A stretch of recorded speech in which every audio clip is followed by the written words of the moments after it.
Pan-Africanism is a powerful idea. It is the belief that people of African descent are connected. They share a common history and a common future. This idea emerged in response to terrible injustices. Slavery, colonialism, and racism created suffering for millions. Pan-Africanism offered a vision of hope. It called for unity and solidarity among Africans everywhere. It aimed to uplift and empower people of African descent. This essay will explore the rise of Pan-Africanism. We will look at its early advocates. These pioneers dared to dream of a different world. We will also examine key events that shaped the movement. These events brought people together to fight for a common goal. Pan-Africanism's journey has been long and complex. It is a story of struggle, resilience, and hope. It is a story that continues to unfold today. The seeds of Pan-Africanism were sown in the 19th century, a period marked by significant transformations and upheavals across the African continent and beyond.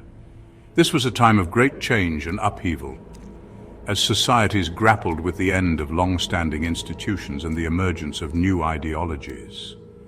The transatlantic slave trade, which had forcibly removed millions of Africans from their homeland, was coming to an end, signaling a new era of possibilities and challenges. Meanwhile, European powers were scrambling for control of Africa, carving up the continent in a frenzy of colonization that would have lasting impacts on its people and cultures. In this turbulent era, a few brave voices began to speak out for African unity and self-determination, planting the early seeds of what would become the Pan-African movement. One such voice was Martin Delany, a visionary who saw beyond the immediate struggles to a future where African people could stand united. Delany was a prominent abolitionist and writer whose works and speeches inspired many to consider the possibilities of a united African identity. He believed that black people could never achieve true equality in white-dominated societies, and that a separate, self-sustaining nation was essential for their dignity and progress. He called for black Americans to create their own nation, a place where they could govern themselves and build a future free from oppression. He argued that Africa was the natural homeland for black people, a place rich in resources and potential where they could thrive. Another early advocate was Alexander Crummell, whose intellectual and spiritual contributions were equally significant. Crummell was a priest and scholar, deeply committed to the idea that Africa held the key to the future for black people worldwide. He shared Delany's belief in Africa's potential, seeing the continent as a place where black people could build a new and glorious future, free from the shackles of colonialism and racism. He saw the continent as a place where black people could build a new and glorious future, a vision that would inspire many in the years to come. He emphasized the importance of education and self-reliance, believing that these were the cornerstones of a strong and independent African society. Edward Blyden was another key figure in early Pan-Africanism, whose life and work left an indelible mark on the movement. Blyden was a writer, educator, and diplomat whose efforts to promote African unity and pride were instrumental in shaping the early Pan-African discourse. He spent much of his life in Liberia, a nation founded by freed slaves, where he worked tirelessly to build a society based on African values and self-determination. He believed that Africa had a unique culture and identity, one that was distinct and valuable in its own right. He argued that this identity should be celebrated and preserved, as it was the foundation upon which a strong and united Africa could be built. These early pioneers laid the groundwork for the Pan-African movement, articulating a vision of unity and self-determination that would resonate through the ages. They articulated a vision of African unity and self-determination, a dream that would inspire countless others to join the cause. Their ideas would inspire generations to come, laying the foundation for a movement that continues to strive for a united and empowered Africa. At the turn of the 20th century, Pan-Africanism gained significant momentum, becoming a powerful force for change and unity among people of African descent across the globe. This was due in large part to the tireless work and visionary leadership of two towering figures, W.E.B. Du Bois and Marcus Garvey, whose efforts laid the foundation for future movements. W.E.B. Du Bois was a sociologist, historian, and activist whose scholarly work and activism were instrumental in shaping the intellectual underpinnings of Pan-Africanism. He's often called the father of modern Pan-Africanism, a title that reflects his profound influence on the movement. Du Bois believed that black people around the world faced common problems, rooted in systemic racism and colonial oppression. He argued passionately that they needed to unite to address these problems, advocating for solidarity and collective action. To this end, he organized a series of Pan-African Congresses, which served as crucial platforms for discussion and strategy.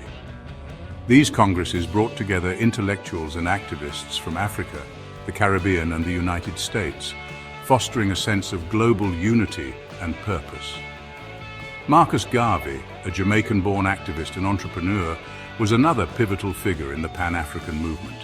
He's best known for his Back to Africa movement, which sought to inspire black people to return to their ancestral homeland. Garvey believed that black people would never achieve true equality in white-dominated societies, and that self-determination was essential. He urged black people to return to Africa and build their own nation, free from the constraints of colonial rule and racial discrimination. To promote his ideas, Garvey founded the Universal Negro Improvement Association, UNIA, which became a powerful vehicle for his vision of black empowerment and unity. Despite their shared goals, Du Bois and Garvey had different approaches to Pan-Africanism, reflecting their unique perspectives and experiences. Du Bois emphasized intellectual and political engagement, believing that education and political advocacy were key to achieving equality. Garvey, on the other hand, focused on economic self-sufficiency and racial pride, encouraging black people to take control of their economic destinies. However, both men shared a deep commitment to African liberation, and their legacies continue to inspire movements for justice and equality today. The Pan-African Congresses were a series of meetings held between 1900 and 1945. They played a crucial role in shaping the Pan-African movement. The Congresses brought together people from across the African diaspora. They provided a forum for discussing common concerns and developing strategies for liberation. The first Pan-African Congress was held in London in 1900. It was organized by Henry Sylvester Williams, a Trinidadian lawyer. The Congress called for an end to colonial rule in Africa. It also demanded equal rights for black people in colonial societies.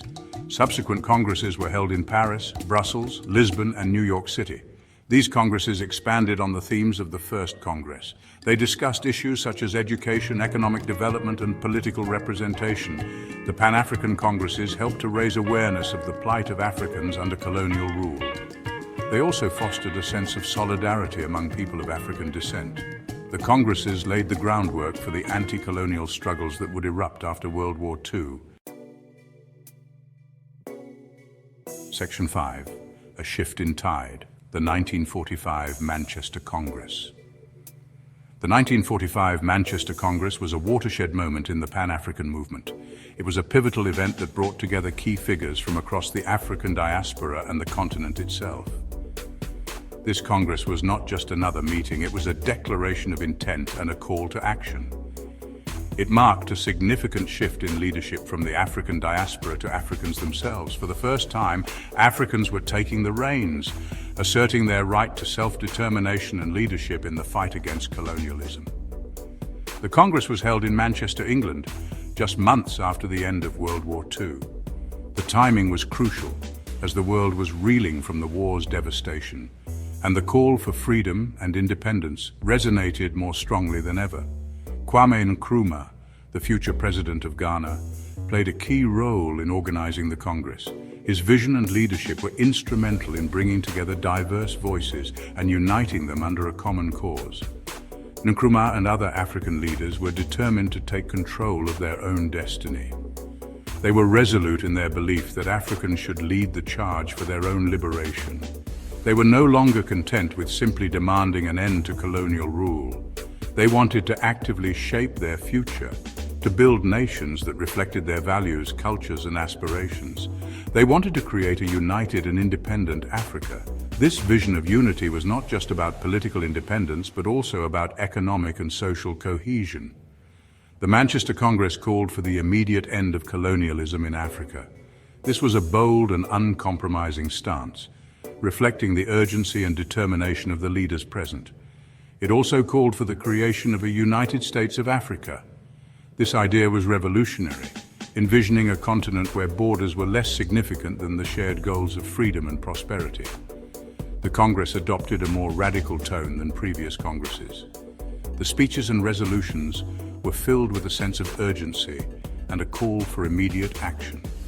It reflected the growing frustration of Africans with colonial rule. The people were tired of waiting and were ready to take bold steps towards their liberation. The 1945 Manchester Congress marked a turning point in the Pan-African movement. It was a moment when the call for freedom became a roar that could not be ignored. It signaled the beginning of the end of European colonialism in Africa. The momentum generated by this Congress would fuel the decolonization movements that swept across the continent in the following decades. Section 6: World Wars and Awakening Seeds of Independence. The fight for freedom was far from over. Across continents, people were rising up, demanding their rights and asserting their identities. It was a time of great turmoil, but also of immense hope. Leaders emerged with a vision that transcended borders and cultures. Their dreams of a better world inspired millions. They spoke of unity, peace, and a future where every individual could thrive. The path to unity was not easy, and it required immense sacrifice and unwavering determination. But step by step, the world moved closer to a shared understanding. Together, we began to see the possibility of a united future.